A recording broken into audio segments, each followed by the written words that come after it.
Shalom. He titulado esta presentación El Nusach de la Tefilá, el Sidur Cataluña,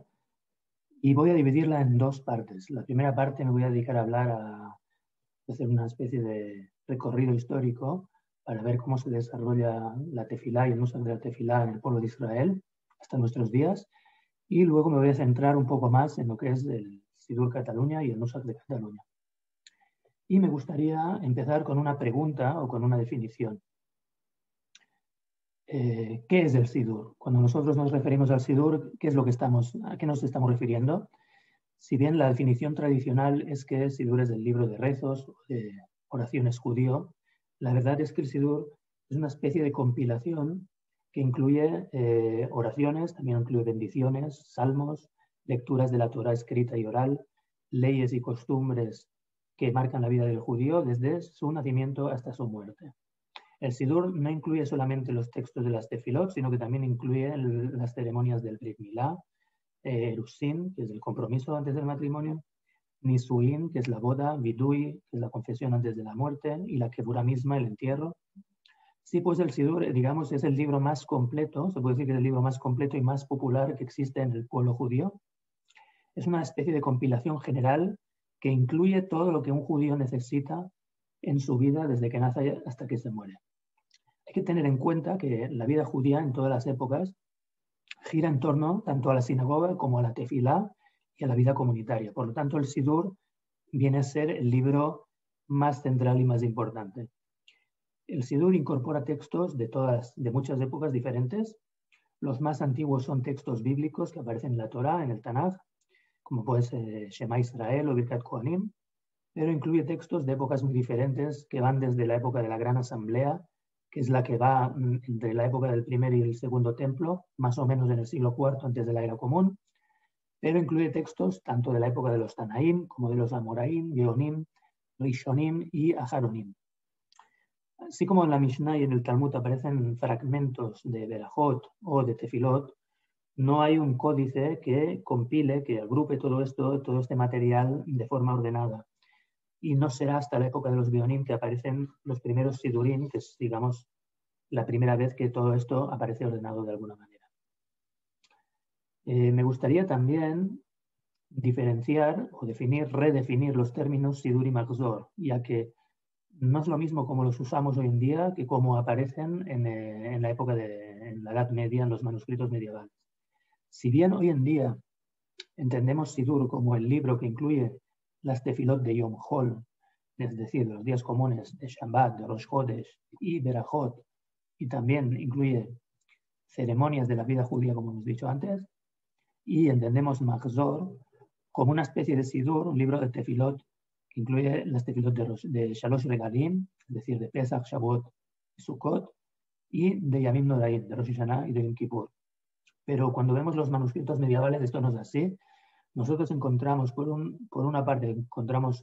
Sidurim completos, es decir, libros que incluyen las tefilot, tanto las tefilot de Yom Hol como de Shabbat, Rosh Chodesh, Shalosh Regalim, Yamim Noraim, también de Hanukkah, de Purim, y muchas otras cosas también, como la Haggadah de Pesach, Berajot y las ceremonias de la vida judía, es decir, incluye casi todo. Y por otra parte encontramos Magzorim, que los Magzorim son libros de piyutim, o sea, son compilaciones de piyutim que eran recitados en las fiestas y también en Shabbatot especiales. Sobre todo en los Nusachim, en los Minhagim de Cataluña, Provenza y Ashkenaz. Aquí en la pantalla podéis ver una definición que he traído de Rabbi Eliyahu Bajor, que es un rabino ashkenazí del siglo XV-XVI, que en su libro Sefer HaTishbi define la raíz Hazar quiere decir volver o repetirse, y dice así, dice, Korim la Sefer shektuvim vo, הפיוטים שאומרים בקצת שבתות וימים טובים מחזור.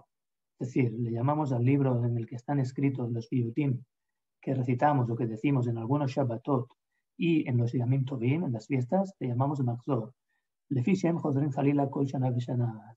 ya que estos piyutim se repiten y vuelven una y otra vez cada año. Así pues vemos que la definición de Magzor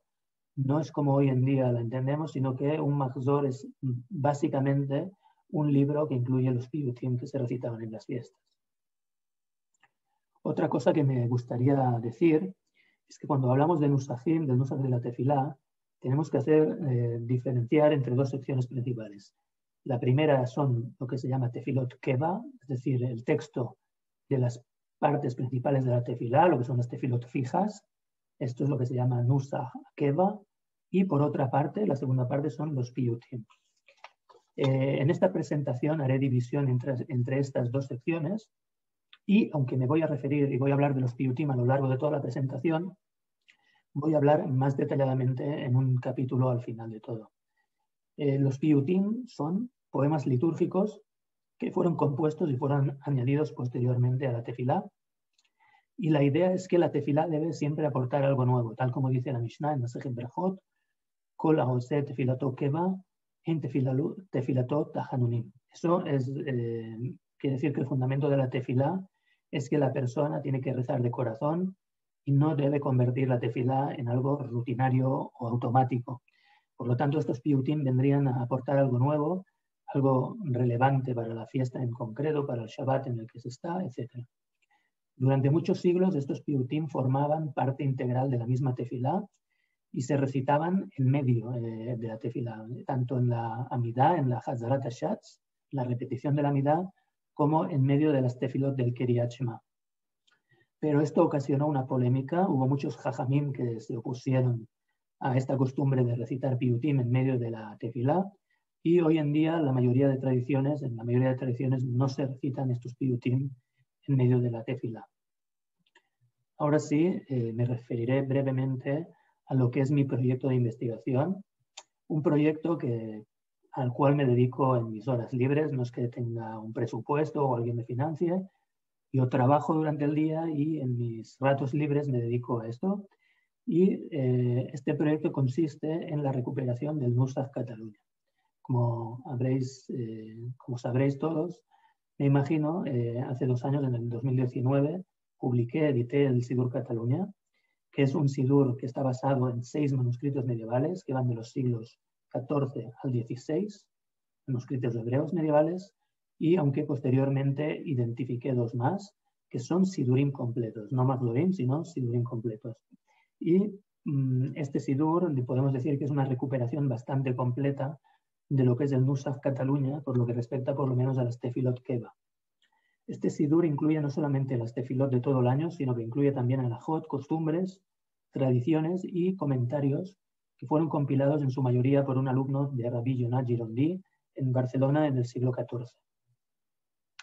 Aparte de la publicación del Sidur, el año pasado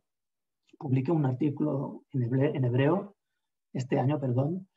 en el cual hago una descripción general de todo el Nusaj Catalunya, tanto por lo que respecta a las tefilot keva, como también a los piyutim, y para el cual estudié 33 manuscritos hebreos medievales que van de los siglos XIII al XVI, que incluyen 8 sidurim, 14 magzorim de todo el año y de Yamim Noraim, 10 magzorim y agadot de Pesach, y un fragmento que fue encontrado en el archivo histórico de Girona, que incluye los piyutim de las Selijot. Como parte de este artículo, elaboré una lista de piyutim, con todos los piyutim que aparecen en los manuscritos de tradición catalana, una lista que me ocupó más de 50 páginas, con solamente los títulos de los piyutim, con cerca de 900 piyutim, para que os hagáis una idea de todos los piyutim que hay. Y espero que algún día, Bezrat Hashem, esta lista me sirva de base para la edición y la publicación de los Mahzorim de Nusaj Catalunya, que incluyan también las tefilot y también los piyutim. Hay que decir que el Nusaj de Cataluña no llegó nunca a la imprenta, nunca se publicó, nunca se editó y se conservó únicamente en manuscritos. Únicamente se imprimió el Mahzor de Yamim Noraim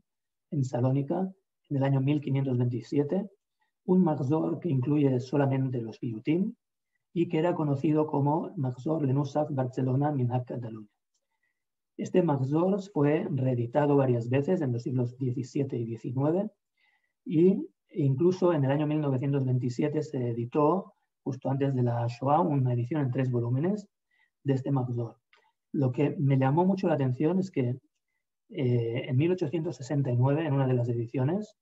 se incluyeron, aparte de los piyutim, también las tefilot keva, y también, obviamente, aparecen también en la edición de 1927, pero estas tefilot keva que aparecen en el Machzor son de puro nusach sefaradí. Y esto me llamó mucho la atención y me pregunté en qué momento, en qué fase, estas tefilot de nusach sefaradí entraron a formar parte del Machzor de Nusach Cataluña. Y esto me llamó mucho la atención y encontré la respuesta en la introducción que aparece en el mismo Machzor del año 1869, una introducción escrita en judeo-español, en ladino, por parte de los editores de la comunidad de Salónica, y en esta introducción se nos cuenta lo siguiente. Nos dice, la primera edición del Machzor de 1527 incluía solamente los piyutim, sin el nusach de las tefilot keva. Y esto, esto ocasionó que la gente del Kahal debía llevar dos Machzorim, uno de Nusach Cataluña con los piyutim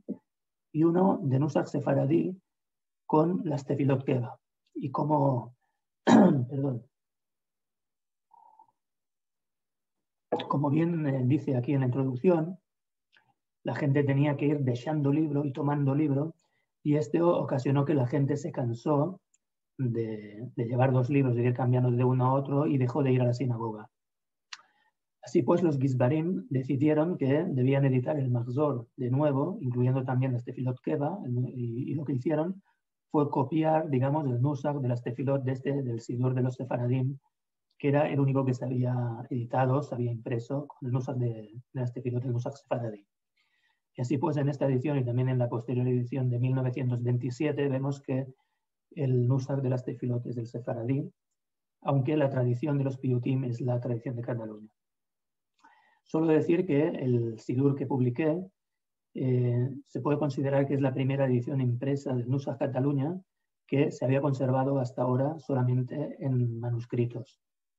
Y si Dios quiere, como he dicho antes, espero poder publicar algún día los Machzorim de tradición catalana. Ahora haré un pequeño recorrido histórico. A grandes trazos quiero hablar un poco de dónde proviene todo esto de la tefilá, cómo se desarrolló la tefilá en el pueblo de Israel, etc. Y para empezar, solo decir que el término tefilá, cuando se usa en sentido general como rezo o oración, pero Hazal, cuando se refieren a la tefilá, usan el término para referirse solamente al rezo de la Amidá. La Amidá es el rezo principal de la oración judía, conocida también con el nombre no exacto de Tfilat Shmona Esrei, que es decir, las 18 bendiciones. Y aquí en esta presentación, por eso yo me referiré, cuando diga tefila, me estoy refiriendo al sentido general.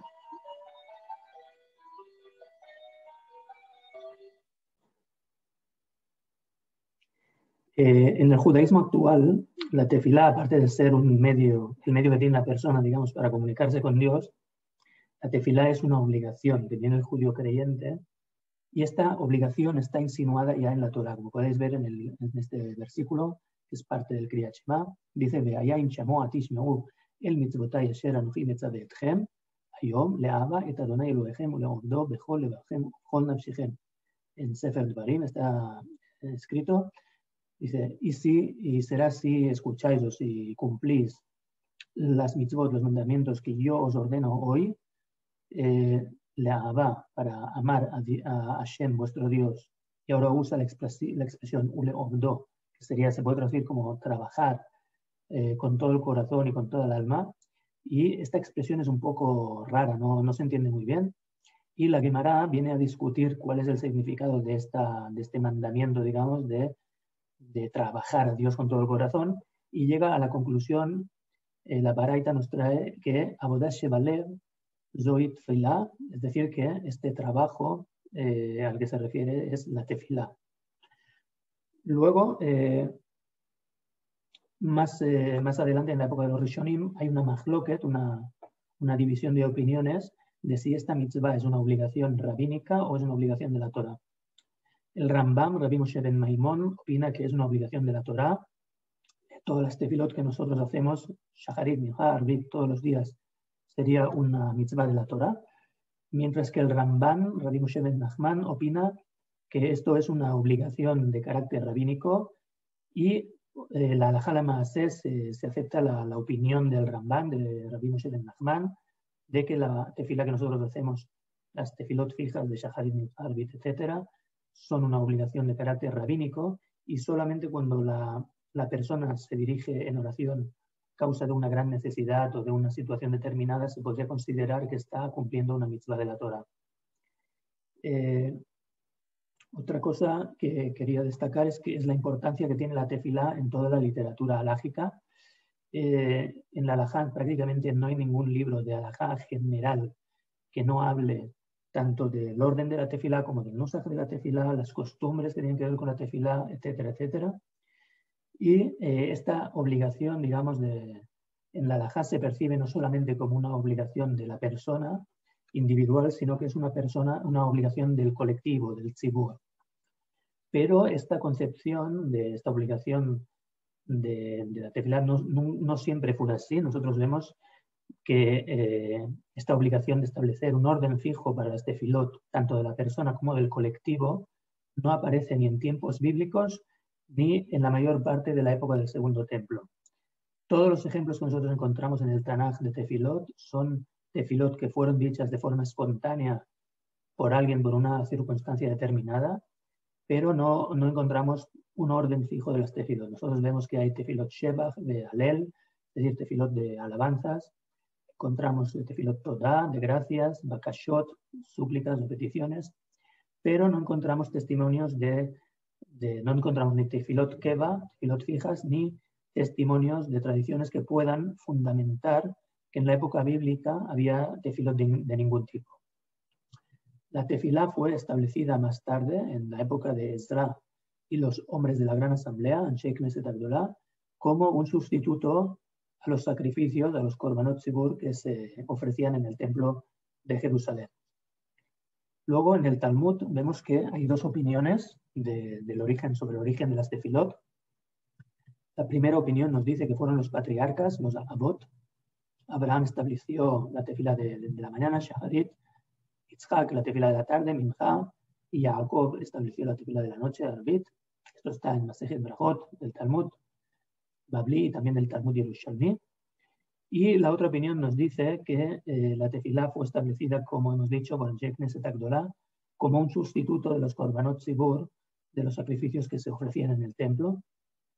Y en realidad podemos decir que no hay una contradicción entre estas dos opiniones. Podemos decir que si bien los patriarcas establecieron las oraciones de forma conceptual o individual, estas oraciones se dispusieron finalmente en la época de Anshei Knesset Agdolá. Y se editaron y reeditaron, como veremos más tarde, en la época del Segundo Templo. La amidá, como he dicho antes, es la parte principal y central de la tefilá, y esta amidá fue lo que compusieron los miembros de Anshei Knesset Agdolá, que eran un grupo que incluían los últimos profetas de la generación y también sabios de la Torá, que fueron llamados, como he dicho, los hombres de la Gran Asamblea, Anshei Knesset Agdolá, y vivieron en la época que va entre el primer y el segundo templo, es decir, más o menos en el siglo IV antes de la era común. Algunos de ellos conocidos son Haggai, Daniel, Hananiah, Azariah, Nehemiah, Bilshan y Zerubabel. Y estos guiaron al pueblo judío durante la época de transición del exilio de Babilonia y Persia hacia el retorno a la tierra de Israel, lo que se llama Shivat Zion. Y también supervisaron la construcción del segundo templo. Pero surge la pregunta, ¿por qué tuvieron que fijar un nusaj, un texto fijo para la tefilá? ¿Qué necesidad tenían de hacer eso? Aquí podéis ver algunas de las opiniones de los motivos por los cuales fijaron un nusaj fijo para la tefilá. El Rambam nos dice que uno de los motivos es la confusión de las lenguas. En ese tiempo había una generación nueva de judíos que ya no entendían el hebreo, no sabían hablar hebreo, y eso ocasionó que vieran la necesidad de redactar un nusaj que todos supieran leer y todos supieran rezar. Rabenu Bajia y Ben Pakuda nos habla también de la dificultad en expresarse que tenía la gente, y nos dice que establecieron un texto que pudiera ser pronunciado con fluidez por todas las personas. El mismo Rabenu Bajia nos habla también del tema de la tefilá por el klal, por la comunidad. Dice que los hombres de la Gran Asamblea establecieron un nusach para que la persona no rece solamente por ella misma, por sus necesidades personales, sino que el nusach de la tefilá de la midá incluye también las necesidades del klal, de la congregación, de la comunidad. Rabenu Asher nos habla de la santidad de las palabras. Dice que el nusach que establecieron los profetas y los sabios de la Gran Asamblea contiene las mismas palabras tienen santidad, tienen kedushá, y por tanto es muy importante recitar este nusach, las mismas palabras de este nusach que establecieron. Y el último motivo es la unión del pueblo judío, el hecho de que todo el pueblo de Israel reza en un mismo nusach, en el nusach que establecieron los profetas. Esto unifica al pueblo judío. Más tarde, en la época del Segundo Templo y la subsiguiente destrucción del templo en el año 70,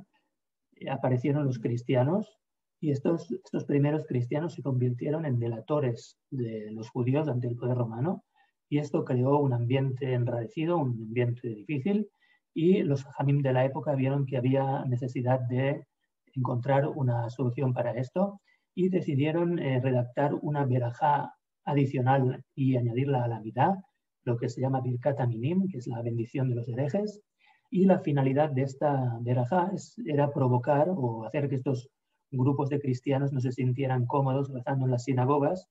y no se mezclaran con la población judía. Aquí vemos que según el Rambam, Rabbi Moshe ben Maimón, esta adición fue instituida bajo el auspicio de Rabban Gamliel II, y según el Talmud nos explica también que esta decimonovena bendición fue encomendada a Shmuel Akatán, Samuel el Pequeño, que según la Mishnah era una persona que no guardaba ningún tipo de animosidad personal, no tenía ningún odio contra nadie, y por tanto era, digamos, la persona más adecuada para redactar una verajá de este estilo.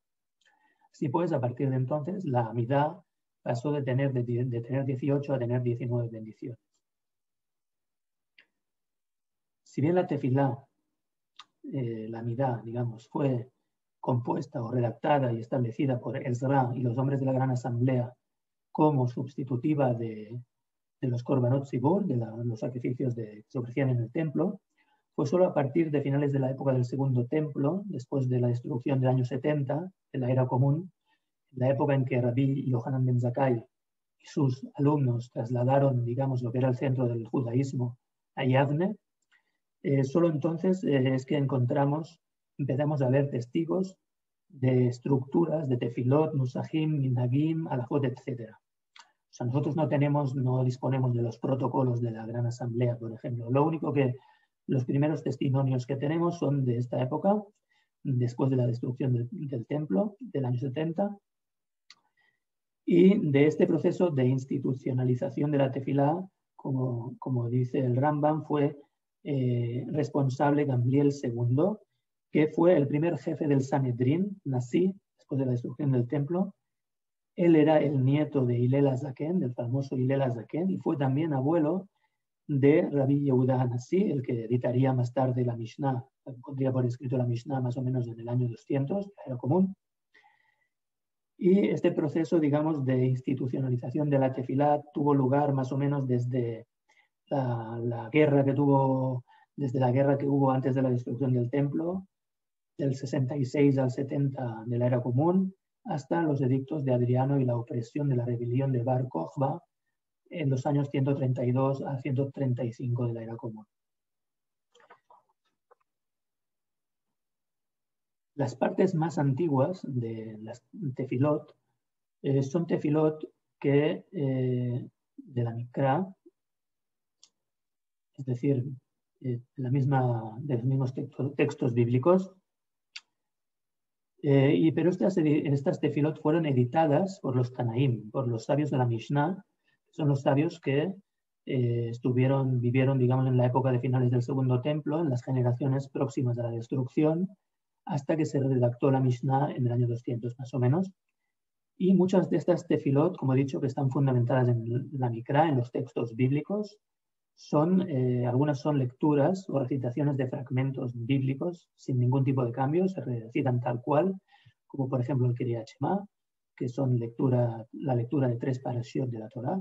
o Pesuke de Zimra, que es un compendio de salmos y otros fragmentos del Tanaj que se leen así tal cual, o como el Alel, por ejemplo, que está formado por una serie de salmos.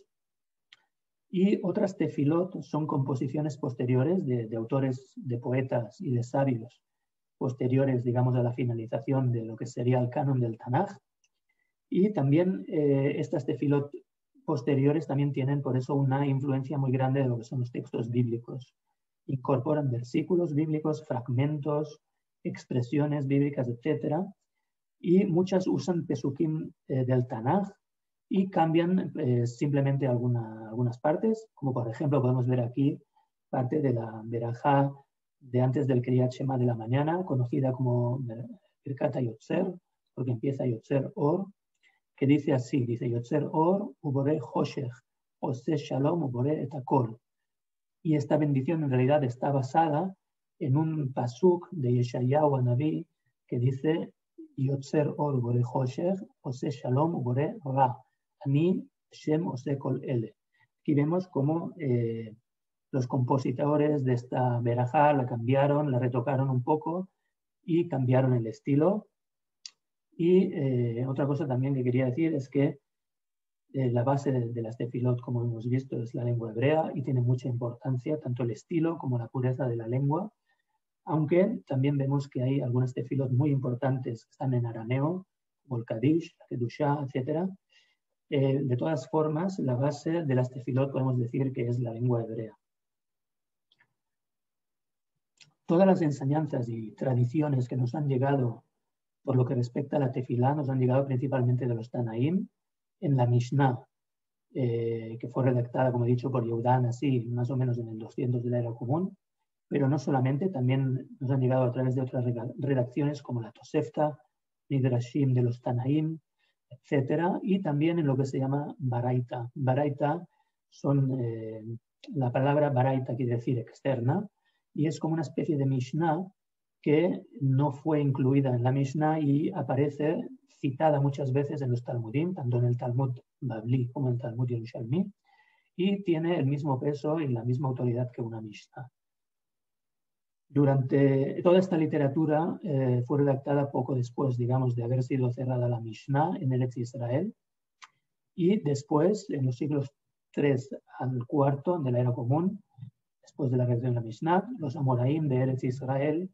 que seguían más o menos las enseñanzas o las huellas de los Tanaim, editaron el Talmud Yerushalmi, el Talmud de Jerusalén,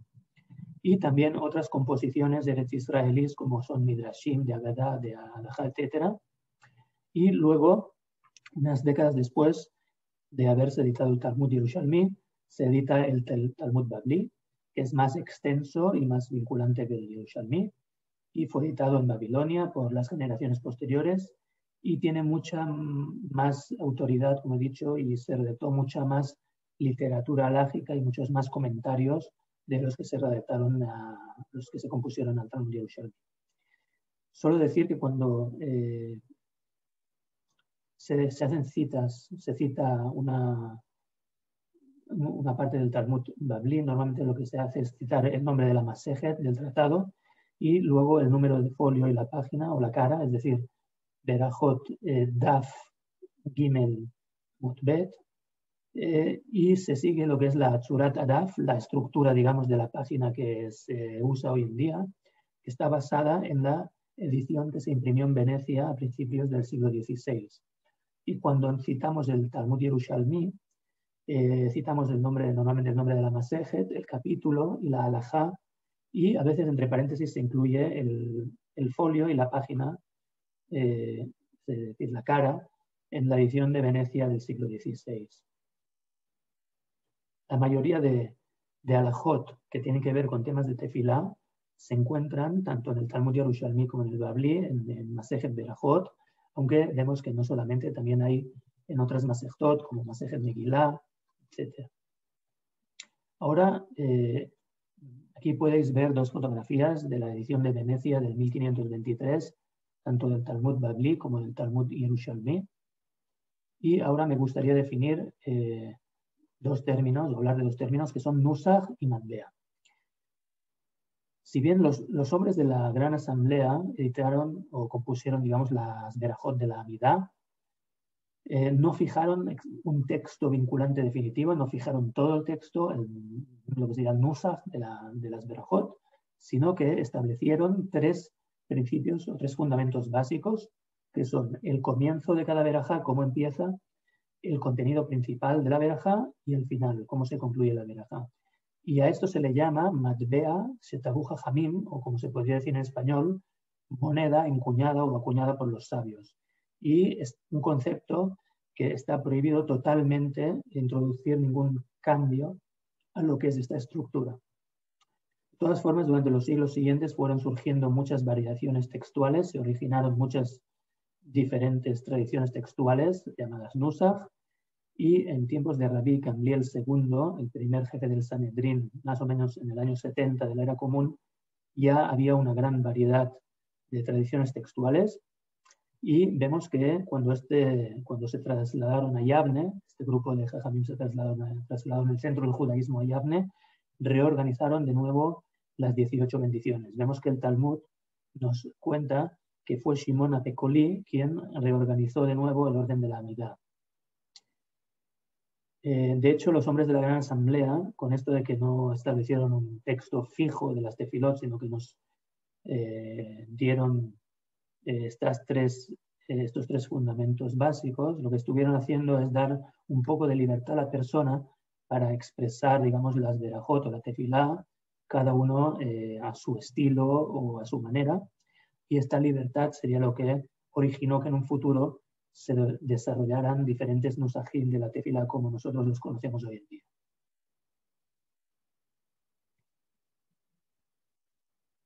Las tefilot más antiguas que encontramos fueron editadas por los Tanaim y reeditadas muchas veces, algunas de ellas por los Amoraim. Si bien fueron creadas o fueron compuestas, la Hamidá fue compuesta por el Sheikh Neset Agdolá, pero muchas de las Berajot o tefilot fueron editadas por los Tanaim y reeditadas por los Amoraim en dos centros principales, en Eretz Israel y Babel. Los Amoraim ampliaron y extendieron muchas de estas tefilot antiguas y editaron otras nuevas que no eran conocidas en la época de los Tanaim. También por lo que respecta a la base halágica, que hace referencia a todo lo que tiene que ver con tefilá, fueron tanto los Tanaim como sus sucesores, los Amoraim, que dieron su opinión a muchos temas o muchas cuestiones que tienen que ver con la tefilá, como por ejemplo el orden de las tefilot Tzibur, Shacharit, Minha, Avit, en qué tiempos deben recitarse, en qué horas, cuál es la hora de decir la hora máxima de recitar Kriyat Shema, la hora en que uno tiene como máximo para decir la tefilá de Shacharit, etcétera, etcétera. Y también si se tienen la posición corporal de la persona, si se tienen que recitar de pie, sentado, cuándo se debe hacer Keriyá o si uno se debe inclinar, también si se debe hacer inclinación en dirección a Jerusalén, o la participación, por ejemplo, del Kaal, de la congregación presente en la sinagoga en la tefilá de Shaliach Tzibur. Y también dieron su opinión a muchas mitzvot que tienen que ver con la tefilá, como por ejemplo Tekiyat Shofar en Rosh Hashanah, Netilat Lulav en Sukkot, etc. Estas opiniones de estos jajamim, de estos sabios, aparecen en la Mishnah y también en los dos Talmudim, sobre todo en Masejet Berajot, que es la primera de la Mishnah y del Talmud, pero no solamente, aparecen también, como he dicho, en Masejet Megillah, en Masejet Ta'anit y en otras. De todas formas, casi no aparecen textos de las tefilot, tampoco de las tefilot que están basadas en el Tanaj, que es un texto conocido,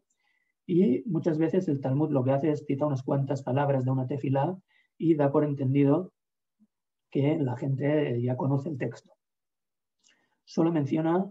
de forma insinuada, digamos, el uso de las tefilot, y esto ha ocasionado que los investigadores lo tienen muy difícil y se tienen que basar en citas muy escuetas para intentar reconstruir lo que sería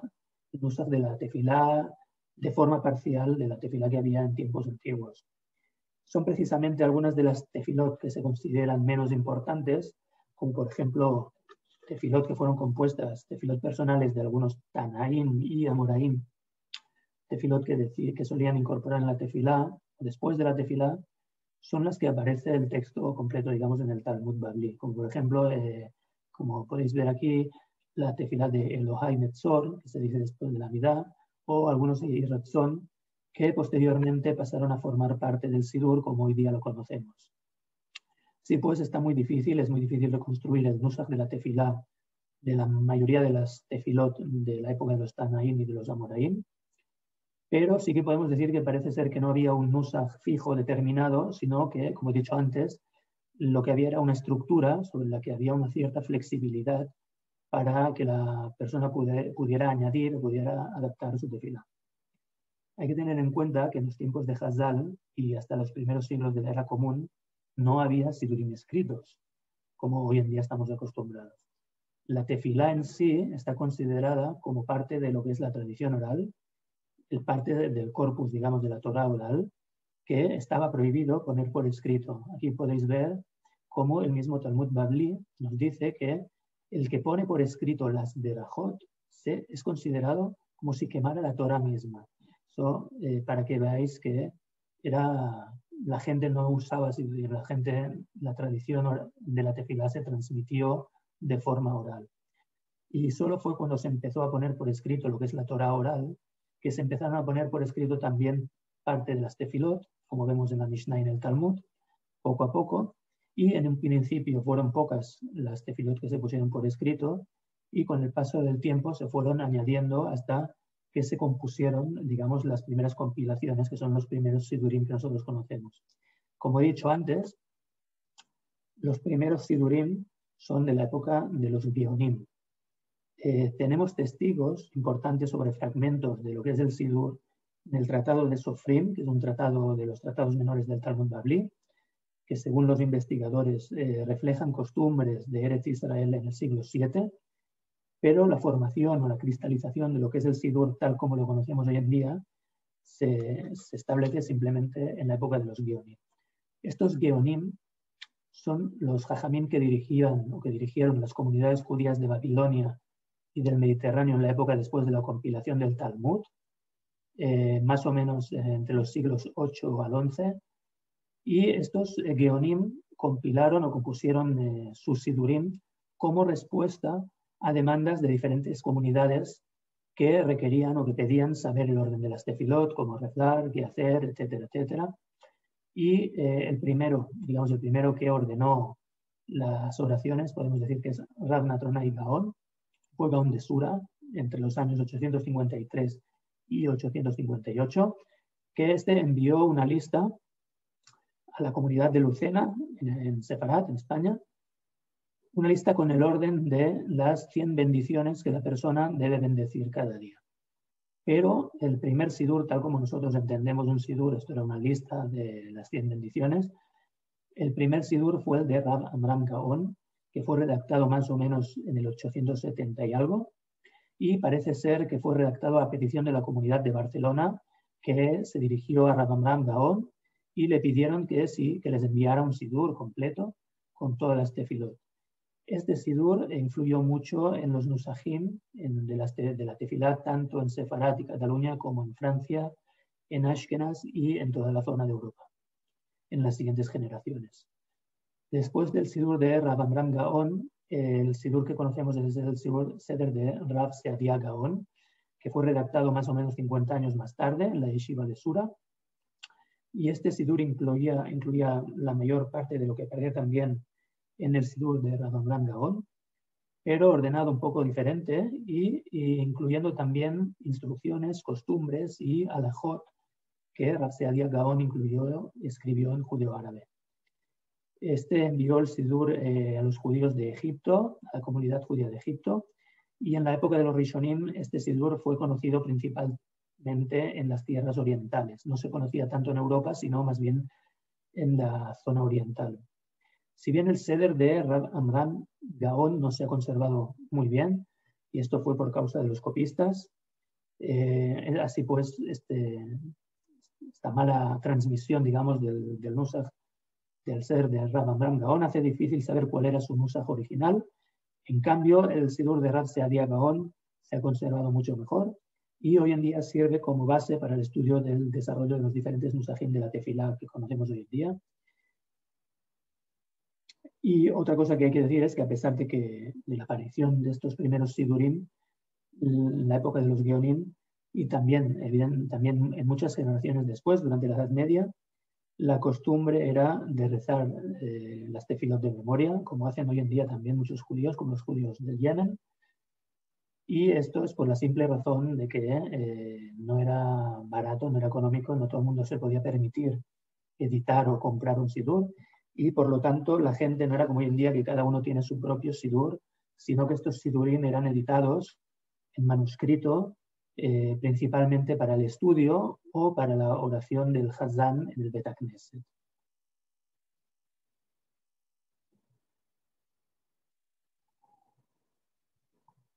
Se han conservado sidurim, manuscritos, solamente a partir del siglo XII en adelante, tanto completos como fragmentarios. Y hay dos que cabe destacar. Uno es el del Rambam, que en realidad no es un sidur como tal, no es un sidur normal, sino que es el orden de las tefilot que está incluido en su libro, en su obra de halajá conocida como Mishneh Torah, Yad HaChazakah. Al final del segundo libro, Sefer Ahava, tiene un capítulo que es titulado Seder HaTefilá y que incluye todo el nusach de las tefilot. Incluye tanto el nusach de las tefilot más importantes como también halajot y muchas costumbres, minhagim, que tienen que ver con la tefilá. El Mishneh Torah fue redactado en Egipto en los años 70 del siglo XII. Y el segundo es el Mahzor Vitri. Mahzor Vitri fue redactado en Francia por un alumno de Rashi,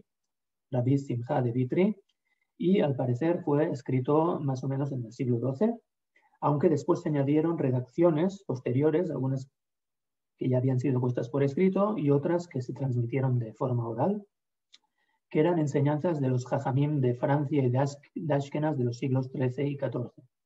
El Mahzor Vitri es fundamentalmente un libro de halajá también, como el Mishneh Torah, de halajot de Shabbat principalmente y de las fiestas, que incluye también el nusach de las tefilot y muchas halajot que tienen que ver con las tefilot y sus costumbres. Y el Mahzor Vitri es, digamos, una de las principales fuentes de las que disponemos sobre el desarrollo de los nusachim de la tefilá y las costumbres, sobre todo en Ashkenaz y Francia durante la Edad Media. Aquí podéis ver dos fotografías. En la izquierda, una del Mishneh Torah, un manuscrito muy importante del siglo XIV de Sefarat, que tenemos en la Biblioteca Nacional de Israel. Y la de la derecha es una fotografía del Mahzor Vitri que se ha conservado en 2 volúmenes en la British Library de Londres. A partir del siglo XII en adelante, empiezan a aumentar el número de sidurim que se han conservado en manuscrito y que son conocidos hasta hoy en día en todos los diferentes centros judíos conocidos. Y aparte de sidurim también se desarrollan diferentes géneros literarios, como pueden ser piyutim, perushim, comentarios sobre la tefilá, y también se añaden muchas veces las mekorot, las fuentes de donde viene cada tefilá, y una literatura muy prolífica que se llama de sodot, o secretos, misterios que esconde la tefilá. Hay muchos manuscritos que hablan de eso, que son más bien elucubraciones sobre los misterios que esconde la tefilá. Y también, sobre todo, hay muchos libros, escriben muchos libros de costumbres y de minhagim. Podemos decir que desde los primeros sidurim que se editaron en la época de los Geonim, en el siglo X, y hasta los siglos XIII, XIV, en esta época, digamos, es en la época en que se forman o se cristalizan los principales nusajim de la tefilá, tal como los conocemos hoy en día. Aquí podéis ver, y para esta presentación me he basado en un artículo que escribe Rab Aaron Gabay sobre el Mipui, digamos, hace una lista de los principales nusajim, aunque ha hecho varias versiones, en cada versión del artículo la va actualizando y va cambiando su opinión, en la que divide los nusajim de la tefilá en 2, en lo que serían Avot Nusa, que son 15 nusajim o ritos principales, y de los cuales se derivan otros nusajim a los que llaman nusajim murkabim o compuestos. Hoy, por ejemplo, las comunidades sefardíes incluyen tanto las congregaciones de Italia, Turquía, Grecia, Siria, Irak, Babilonia, Persia, en Bujara, Egipto, Marruecos, Argelia, Túnez, Libia e incluso hasta la India, pero esta generalización, digamos, del mundo sefardí se difundió y aceptó solamente después de la expulsión de 1492, y antes eran conocidos como sefaradim solamente los judíos de las tierras de Sefarat.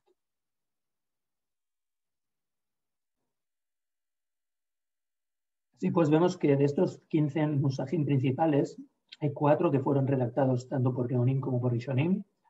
que son el nusach de Rav Amram Gaon, el de Rav Seadia Gaon,